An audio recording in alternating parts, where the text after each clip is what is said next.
Okay. Thank you. I appreciate it. Sorry about that. Give it an extra minute for everyone to get seated here, and then we'll get going. Yeah, I literally had tested this like 5 minutes ago, and of course, since it was time to actually present, it doesn't want to work. So, story of live demos and live presentations. So that's how it always goes.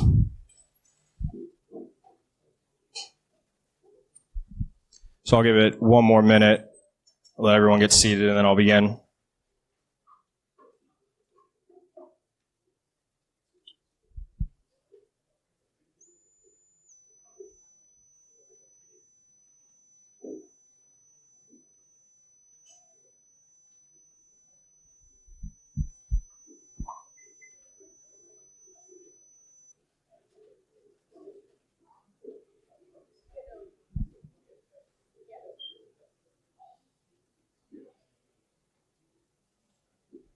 All right, so I'm going to get started here because I don't want the con to kind of run over their time. But, wow, 20 hours to get over here definitely was a journey. First time in India, so pretty awesome. Excited to be here. Can everyone hear me okay? Okay, just making sure. So that intro was great. Thank you. I actually took away some of the intro I already had, so that works out great. So who wants to hear about some really cool, easy vulnerability?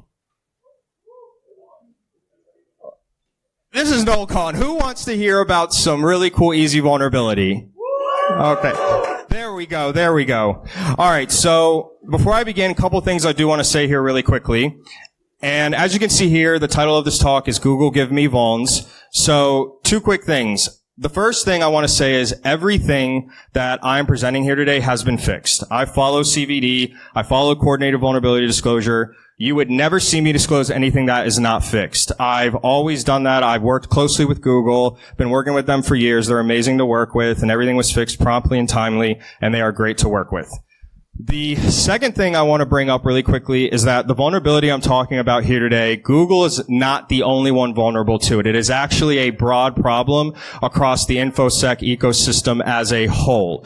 My research mainly was just against Google, but this vulnerability actually is a very, very big problem. And the reason I'm pointing this out is because this is not a one versus the other type of talk. Security above all else, right? We're all in this together. We're all in this together to make sure the internet's more secure. We're all in this together to make sure that the internet is more secure for our customers. So the research was just against Google, but this type of vulnerability actually has affected multiple web applications. And for those that do not know, this is a pretty awesome swag bag that MSRC has handed out in the past. There are some MSRC folks here. I don't know if they want to raise their hands up, and if anybody wants to go say hi to them at some point, another one back there. And we do have a Blue Hat event coming up in a few months, so that call for papers is opening. And if anyone has any questions about anything related to MSRC, please come up to any one of us. All right, so now that I did some basics, I'm just going to do a brief background on who I am. So my name is Cameron Vincent. I work on the Vulnerability and Mitigations team within MSRC, Microsoft Security Response Center. And we do 2 things. The first thing is we deal with all incoming reports from external researchers. So there's a good chance maybe one of you out there submitted a report and I reviewed it. That could be a good or bad thing. Come up to me and say it to me if it is or not. And we also do our own little research projects on the side. I like authorization stuff and finding auth bugs and stuff like that. I used to be a former full-time bug bounty hunter. I did that for about 6 years. And then in 2019, I was actually ranked the #1 researcher on Google's bug bounty program. Oh. Thank you. I appreciate that. It wasn't easy. So, one of the big questions I got was when I became like one of the top researchers on Google was, what was I finding? What was the vulnerability type I was finding? How was I doing it? You know, kind of like the big golden question. So one of the biggest vulnerabilities that I found on Google when I was doing my research is called IDOR, or Insecure Direct Object Reference. And I'm just curious, by a show of hands here, who has actually heard of this vulnerability? Okay, good. A good number of you. So for those that haven't heard of it, it is actually a super straightforward, easy vulnerability to understand. So let's say you're signed into a website to go view like your medical records or something, right? And that website is secretdocuments.com or secretmedicaldocuments.com, whatever. So you enter your username, password, you're signed in, and then after you sign in and see all the medical documents in front of you, if you look at the URL, let's say you see an ID. And let's say that ID is like 12345. And then let's say you are like, oh, I'm going to change this ID to 1, 2, 3, 4, 5, 6, 7, 8, 9. And then when you do that and hit enter, you load someone else's account or medical records, etc. That is an IDOR. That is an insecure direct object reference vulnerability. It's a pretty straightforward vulnerability to understand. Now, these are some stats that I have actually. So in total, I had about 175 submissions to Google's program. And these were 175 valid submissions. So these weren't submissions that were like low or, oh, maybe we'll fix it, maybe we won't. These are submissions that were eligible for bounty, they worked on a fix, etc. 160 of those were classified as an IDOR vulnerability. So it goes to show you how most of my research when I was hunting on Google, IDOR was the big type of vulnerability that I was looking for at the time. Now, I know this makes it kind of look like, oh, I was hunting Google for like this specific vulnerability and they had a lot of them. But if you actually look at the OWASP top 10, broken access control has been in the top 5 for years, and IDOR falls under broken access control. So in 2017, it was ranked number 5, and then in 2021, broken access control has been the number 1 problem for web application, APIs, etc., across the ecosystem for a while. Now, I will say OWASP is actually releasing a new ranking here in a few months. For all I know, they released it today. I should have checked, honestly. But they have announced they are releasing a new version. So I don't know where broken access control is going to end up, but it has been a very, very big, wide problem across, InfoSec and web applications and APIs for a while. This is not only a Google issue. Okay, so now we know IDOR is the big vulnerability I was finding, and I don't want to spend too much time on this part, but I do want to make sure everyone understands the presentation. So who here knows what Burp Suite is? Okay, perfect. That's great. So for those that do not know what Burp Suite is, it's a web application security testing tool, and it basically lets you see and manipulate browser traffic sent to the back end of a service. And on Burp Suite, there is a repeater tab, and that's going to be your best friend. And I'll go over all that in a second. But for those that do not know what Burp Suite is, this is kind of the best way I can explain it. So imagine you're sending an email, right? Like on Outlook or something. And you open up your browser and you go to type in your email and you add all little colors and it all looks good. And, the browser's showing you this really pretty email you're getting ready to send. Burp Suite lets you see the raw request that is actually getting sent in the back end to a service. So this text here is really small, unfortunately, but when you're typing up your email, entering your subject and all the cool fonts and stuff, that's just like HTML code, right? So when you hit send, and remember, there's a little box that opens, right, that says, oh, your email sent successfully, it all looks good. This is the actual request. So you can't, I don't know if you can see it, probably folks in the back may have trouble, but this says subject right here. So my subject was test, and this is the body of the email. So this is all the HTML code for the email and any fonts and special stuff like that. And then when you run this request, it then gets sent to Outlook, and then that response that says your email sent successfully, this is that response. It's like a successful response. Obviously, if anyone had to look at this all day, no one would want to send emails, so the browser makes it look all pretty, but Burp Suite kind of lets you see that raw request data that's going on. So this is a nice little diagram that Portswigger, the company that owns Burp Suite, they've released this to kind of show you an example. So you have your browser open, you send an email, Burp Suite acts as a tool in the middle of that. So here it says get my account. Imagine it's post send email, right? So you can see that raw request right there through Burp Suite, and you say, okay, Burp Suite, go ahead and send it, let it go through, and then it'll go to that backend, and then your email gets sent. So that's kind of how Burp Suite works. Now, there are extensions that Burp Suite has to let you automate trying to find these types of IDOR vulnerabilities. All my research was manual, and that's why I did appreciate that applause, because that manual hunting was long. But everything was manual, and I'm going to mainly focus on this presentation from the manual side, so I'm not using any extensions, no automation, it's all manual.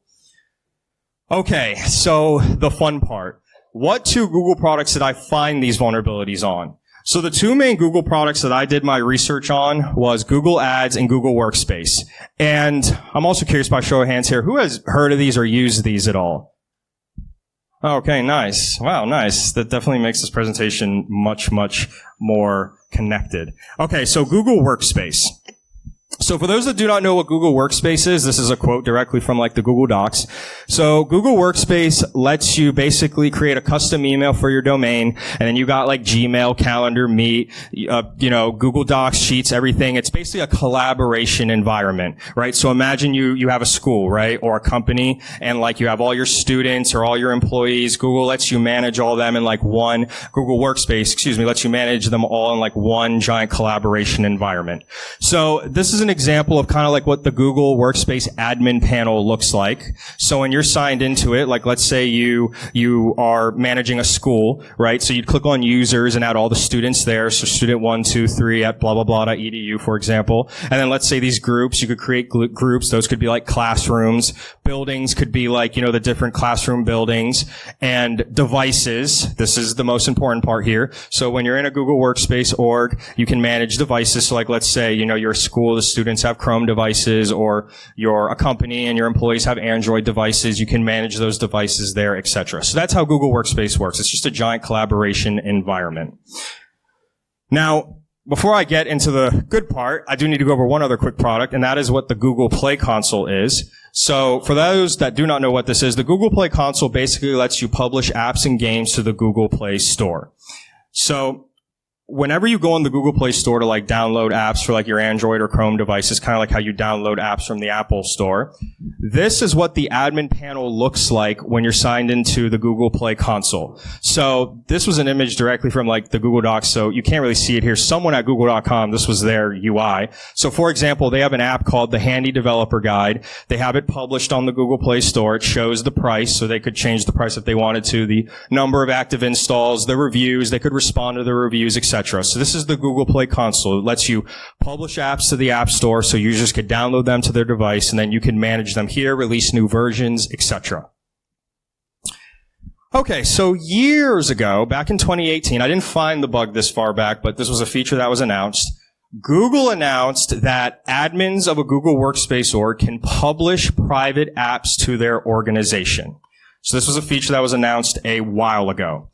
And the way it works is it's pretty straightforward. Admins would be allowed, or still allowed, to upload, publish private apps to their organization. And the way it works is once a private app was uploaded and published to your private organization, users who are in your organization could download that app to their devices, right? So let's say you're a school and you're releasing like some grade app or something like that so students can view all their grades in their classrooms, right? The admin would upload like the APK file for that Android application, and then the users could download it to their Chrome devices. Or even they could select it to force install, since they manage the devices. Or if you're a company, maybe you have an internal HR app, you upload the APK file to your admin console for that private app, and then you upload it, and then it gets pushed out and downloaded to those employees' Android devices, etc. So that's the way this feature works. Okay, so bug number 1. It was possible to gain access to every Google Workspace organization's Play Store admin panel and manage those apps, basically. And it says G Suite here. That was because Google Workspace used to be called G Suite, for those that didn't know. But that is the first vulnerability I'm going to go over. So when an admin opened their user interface to go publish an app to their, collaboration environment, their Google Workspace org, this is what it looked like. And I know you just see a bunch of, when I was doing a lot of my testing, I just spammed the keyboard. Obviously, I was naming some app Google. I was doing something there. But most of the time, I just spammed this stuff. So just think of these apps being named like internal HR app or something like that. So you're an admin. You would go to the UI page that says publish private apps, and a little UI page like this would open up. So in this example, I'm an admin of my org. I'd click on Publish Private Apps or Manage Private Apps, and then these are the private apps that have all been published to my organization. So they've either been installed on users' devices or users could go install them, either or. And from here, I can edit them, change the version of them, release new versions, so that's installed on users' devices, etc. Now, the next screen, I have the request zoomed in, so if you can't see it, don't worry. But in this previous slide, when this little UI opened, there was a request that would get sent. And that was this request. And the way it would work is Google Workspace would send a post request. And in the next slide, like I said, you'll be able to see this better. In this giant, post body here, there's an ID. And the way Google Workspace worked is it would look at this request and it would go, hey, the admin wants to access their private apps admin panel for this organization, for the org that they manage. Google Workspace would then go, okay, here's a giant token that lets the admin now log into their admin panel and come here and manage all their apps. So if we look closer at that request, there's an ID here. That's the ID of my Google Workspace organization. All you had to do was put any Google Workspace org ID there, and then you would generate a token and be able to log into their admin panel and manage all their apps. That's all you had to do. So the way that flow would work is, imagine you're an admin and you have your apps admin panel, or you have your Google Workspace, organization opened, and you go, I want to access my apps admin panel. You then have Burp Suite open and you see that post request that is then sent. And obviously, if we go back a couple slides here, where that arrow is, that's where that ID is for, my organization. And then you would just change that ID to anyone's organization, and then you would log right into their apps admin panel, and you would see something like this. So then you could edit their Android application file and release a whole new version, and then that would get released into users' devices for them to download on their Android device, Chrome device, etc. Another interesting thing about this bug is if you hit make advanced edits, you would then be brought to this UI. So you could do a lot more when you're in this user interface, but obviously the most important and most critical part is if you're able to change that APK file, that's what actually gets downloaded on users' devices. So obviously that's the big impact that attackers would have wanted to do. So I have a video here, and I hope you all can see it. But this is the video POC I sent to Google. So this is the target, and they're just opening the apps admin panel like just a regular way here. So I open the UI, I click on private apps, and there's an app here called GFH. Again, like I said, I just spammed this keyboard, but imagine that was called internal HR app. And I'm just kind of showing here what it's like. So here's an attacker now opening their apps admin panel. And when theirs loads, you're going to see they don't have any apps. And then I'm going to show you kind of like how the whole attack flow works and how the attacker would log into that other Google Workspace organization. So you can see here there were no apps on that attacker org, and this attacker wants to access this Google Workspace org and manage that app GFH. So I know I have the target org open here, but I'm just showing the whole flow. So when the target is opening their Google Workspace org, this is that request I was referring to earlier. This is the one that's going, okay, this admin wants to open their admin panel. What's their org ID? And then that access token is generated, and then it loads their whole apps admin panel. And I know I'm copying the whole thing here, but just remember all that matters is that ID. Like if I just copied that little ID that I mentioned earlier, that is the only part that matters. So the attacker is logging into their panel. I am literally now pasting the other ID from that workspace organization. And then I'm letting the request go now. And then remember, the attacker had no apps in their org, but I'm not signed into the attacker's org anymore. I'm now signed into the target's apps admin panel. So there's that app GFH that the target had on their Google Workspace organization. And then the attacker, and to show how this works is I did edit the title here. This is both of my workspace orgs, but I just changed the name of it from GFH to GFH test. And like I said, I could have changed the APK file or something like that and hit save. The app then gets updated. And now we're going to go back to the target org here, and the target's going to refresh their page really quickly. And then you're going to see here in a second when that target re-signs back into their private apps admin panel, that app GFH has been renamed to GFH test. So imagine if this was like an internal HR app, the attacker would log in, release a new version of that internal HR app, and then that gets released to users' devices in that org. So you can see there that the app was updated. So that's how that POC basically works. It's really straightforward. So all you had to do was put any ID for any workspace org, and you'd sign into a panel like that, and then you could manage their apps.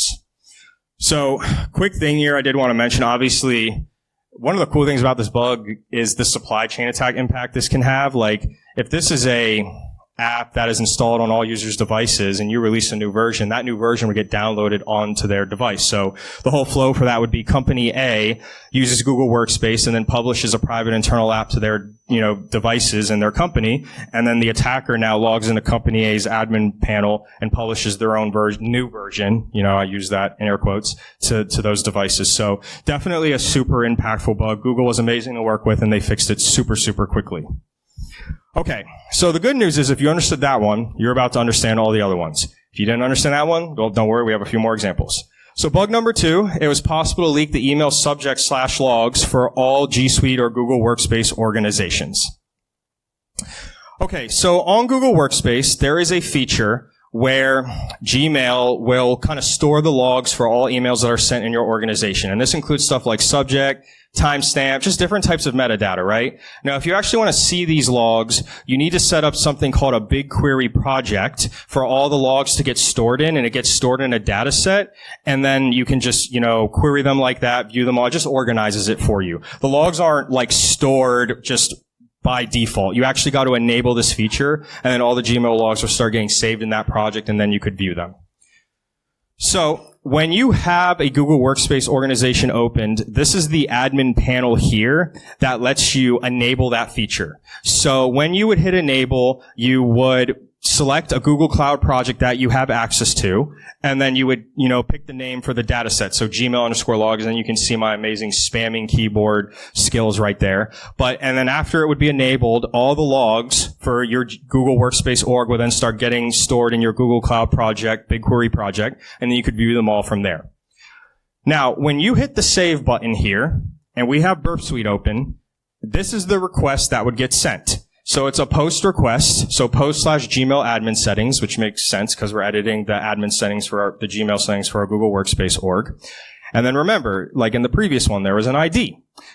That's the ID of my Google Workspace. Actually, this was the live request I did when I targeted my 2 accounts. So if you look right up here, this customer ID, that's my attacker customer ID. So down here, it should match this, but all you had to do was put any org ID right there, and then you would save your Google Cloud project settings, BigQuery project settings, onto their org, and then you would receive their logs. That's all you had to do. So when you're basically editing your setting for you to receive your Gmail logs, just save that Burp Suite request and then change that ID, the one that's down here, and then you would put another Google Workspace organization ID, and then you would save your settings to their org. And then since you're saving your Google Cloud project settings, like your BigQuery project, the logs are going to start coming to your Google Cloud project, basically. So that's the way that vulnerability happened as well. Again, Google is amazing to work with and fixed it super, super quickly. Okay, so that was 2 examples for vulnerabilities on Google Workspace. I'm going to go over 2 also on Google Ads. So for those that do not know what Google Ads is, it's literally what it sounds like. Google Ads lets you advertise your business, website, videos, promotional ideas, etc. across Google. Now, this is actually an older version of the UI, but it's all the same in the end. So this is an example of what Google Ads looks like. So you can see here, like, this individual has like 200 clicks on their ads. You can see the number of impressions, so the amount of views that your ads are getting. You can see the budget, how much it's costing you, all the campaigns you're running, etc. So that's the way Google Ads is kind of set up and works. Now, on Google Ads, there is a feature, and it's a bulk upload feature. And the way that works is you can download these pre-created templates to make bulk changes to your Google Ads account. So these are some of the examples of the templates. So let's say you have like 100 campaigns running, right? And your budget has exceeded and you need to disable all them. So obviously it can be annoying to have to go one by one to disable all those ads. So you can like download the pause enable campaign template and then type it all in Excel, and then you would upload that file to Google Ads, and then Google Ads would run all that automatically and disable all your ads for you. So it's a pretty straightforward feature. Okay, so bug number 3, it was possible to leak all uploaded files on every Google Ads account. So if you understand the first 2 bugs, you're about to understand this one. So on Google Ads, when you went to go load all your files, right? So let's say you wanted to look up all the files on your account and load all of them. There were 2 requests that would get sent. So when you would click on that area, like my file history or whatever, the first request is called bulk execution service. It was a post request, and it's literally what it sounds like. It's bulk loading your files, right? So after that request would run, all your files would appear in front of you. And then there was a second request called execution detail service, and that would actually let you see the details of the files that you've uploaded to your account. So, if we remember this diagram from earlier with Google Workspace, let's say you have Google Ads open and you're like, hey, I want to load my Google Ads files. So you click on that part of Google Ads, like my upload history, and you have Burp Suite open, and you see that request come in front of you, that post one, that bulk execution service one, and it's getting ready to load all your files. And in that request is an ID, just like all the other examples. So that's the ID of my Google Ads account. All you had to do was put any ID for any Google Ads account, and then you would load their files right in front of you, or on Burp Suite, however you want to do it. So if you want to use the repeater tab, you could use that as well. But that's basically how this vulnerability works. So all you have to do is put any ID right there for any Google Ads account, and then you'd be able to load their upload history, see the details of the file, etc. Now, one thing I do want to mention here is when you're doing this testing, only use IDs for accounts that are yours. So all these examples I'm going over, these were all my own accounts. I wasn't just putting random IDs for random customers or something like that. As a part of like that bug bounty, respect, you always want to make sure you're doing testing on your own accounts. And that's something I always respected. So in all these examples I'm going over were always on my own accounts. I had one open on a regular browser and one open on a private browser. So only use IDs for accounts that are yours. Don't ever just start putting random IDs. Because obviously as you see these vulnerabilities, they're super risky and they're really easy to exploit. So that's why just only use IDs for accounts that you actually own. And I know the folks in the back can't see this, but this is just a quick example. So when you have Burp Suite open and you're loading all your files, and remember that request I said where you change the ID and then you could load anyone's files? So right here in red, just imagine if you can't see it, that's the ID of the Google Ads account. So basically you would just change the ID there and then to any account, and then all the files would load in front of you. So that's basically kind of like how like it works, so you don't have to imagine it. You can see it like right there in person. It's very similar to the video I showed earlier where I changed the ID to log in anyone's apps admin panel. Same exact scenario here. Change the ID there, and then you'll see everyone's files on Google Ads. So really, really straightforward. Before I go into this one, you also could upload files to everyone's account also.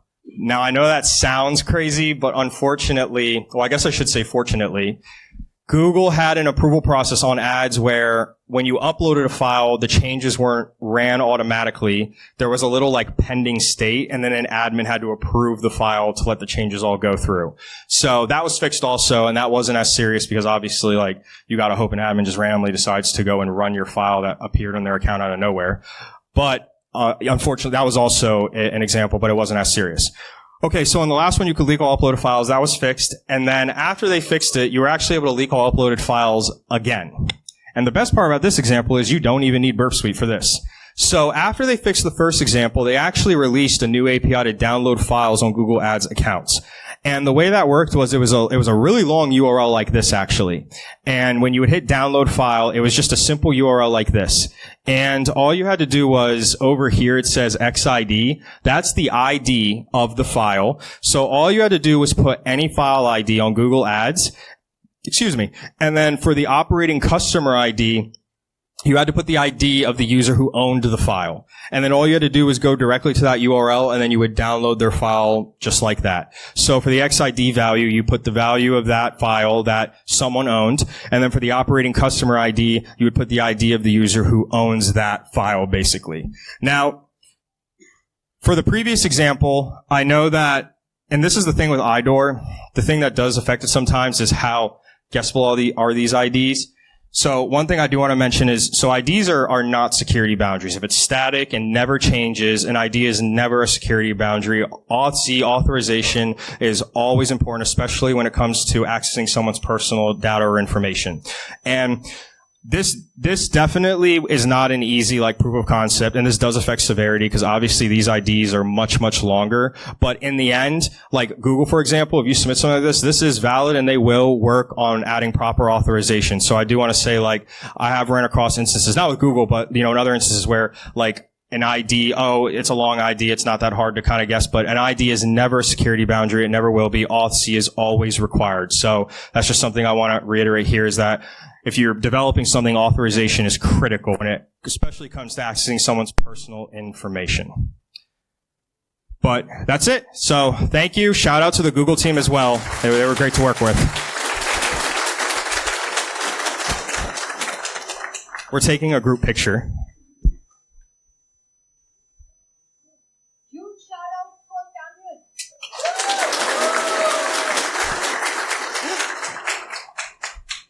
Thank you. Are you open for Q&A? Yeah, I can say some if anyone wants to do anything. Anyone have any questions for Cameron yet? Can you please pass on the mic? Please pass on the